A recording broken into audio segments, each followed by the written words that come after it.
سر آج جبری گمشدگیوں کے لیے پاکستان تحریک انصاف کو دیکھ رہے ہیں کہ وہ بات کر رہی ہے، لیکن اس سے پہلے اسد طور، مطیع اللہ جان، حامد میر جب ان پر اٹیکس ہوئے تو اس وقت پاکستان تحریک انصاف کا یہ موقف نہیں تھا جو آج انہوں نے اپنایا ہوا ہے، اور اسی حوالے سے آج قاضی فائز عیسی صاحب نے بھی کچھ ریمارکس دیے ہیں۔ ٹھیک ہے، جس دور میں بھی انسانی حقوق کی پامالی ہوئی ہے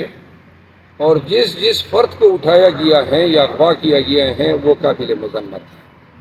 اسد طور ہے، مطیع اللہ جان ہے، اور تیسرا کون بتا؟ حامد میر صاحب پر جب اٹیک ہوا تھا گولیاں لگی تھی، وہ تو بڑا اندوناک واقعہ تھا، وہ بیچارہ تو مرتے مرتے بچا، اتنی گولیاں اس کو لگی تھی، بلڈ،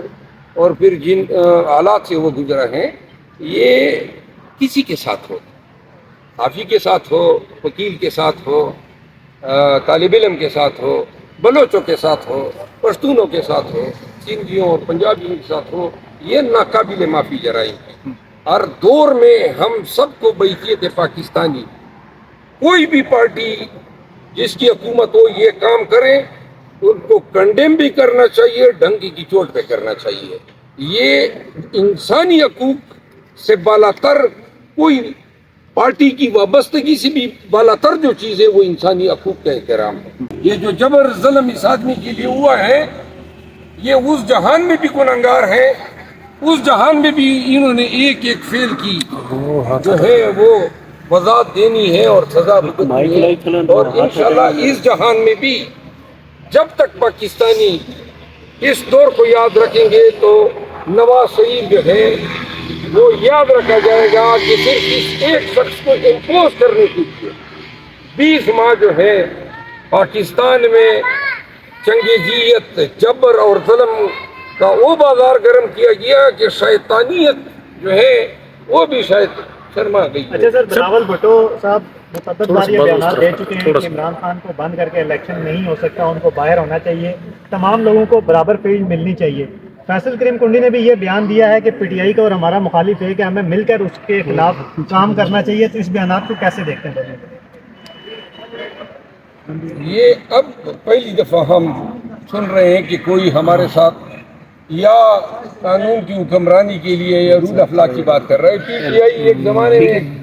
ایک انسٹیٹیوشن ہوا کرتی تھی۔ ہم اس بیان کا خیر مقدم کرتے ہیں کہ بلاول بھٹو زرداری صاحب یا پیپل پارٹی کے دیگر لیڈر نے جو ہے ایک ایسا بیان دیا ہے۔ اچھا سر، کل شعیب شہین صاحب جو ہے وہ باہر میڈیا ٹاک کرتے رہے اور اندر جو ہے قاضی فائز عیسی صاحب واپس چلے گئے،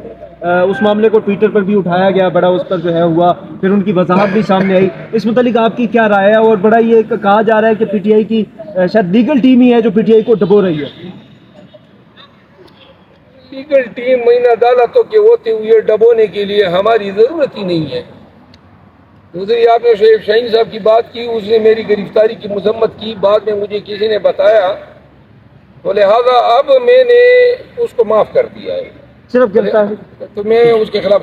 کوئی بات کرنے والا مولانا کی قافلے پر مولانا حملہ ہوا ہے سر، اس کو کس نظر سے دیکھتے؟ کیا الیکشن اگر تاخیر؟ بعض حلقوں میں چیک مگوئیاں جاری ہیں کہ الیکشن تاخیر کا شکار ہو سکتے ہیں، اور جے یو آئی فے کی جانب سے بھی کل کا جو بیانیہ تھا وہ یہی کہہ رہے تھے کہ الیکشن کو مزید ڈیلے کریں۔ آپ کو سب کو ان کی گاڑی پر حملہ بھی ہوا ہے سر۔ ماشاء اللہ کے حوالے سے انہی سوالات کے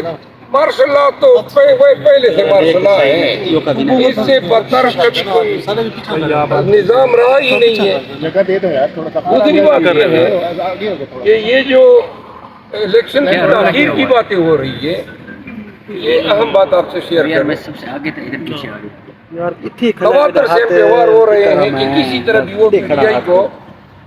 الیکشن کے پروسیس سے باہر رکھا جا سکے۔ شاید کچھ لوگوں کی یہ توقعات تھی کہ ان تمام ہتھکنڈوں کے نتیجے میں ہم الیکشن کا بائیکاٹ کر دیں گے، لیکن ہم ڈٹے ہوئے ہیں، الیکشن ہم نے کسی کو چھوڑنا نہیں ہے۔ ہم لگایا ہے، اس کے لیے میں نے مطالبہ کیا ہے کہ لاہور ہائی کورٹ کے ایک معزز جج کی سربراہی میں ہائی پاورڈ کمیشن بٹھانا چاہیے۔ کس طرح اس الزام کو نظر انداز کیا جا سکتا ہے اس معاشرے میں اگر ہمارے اندر تھوڑی سی بھی اخلاقیات کی رمق ہو، اور پھر اس کی سزا جو ہے، جو یہ جرم پولیس والوں نے کیا ہے یا جو بھی لوگ وہاں گئے، اس کی سزا سزائے موت ہے، نہ اس کا کوئی پرچہ ہوا ہے، انہوں نے جھٹلایا ہم گئے نہیں،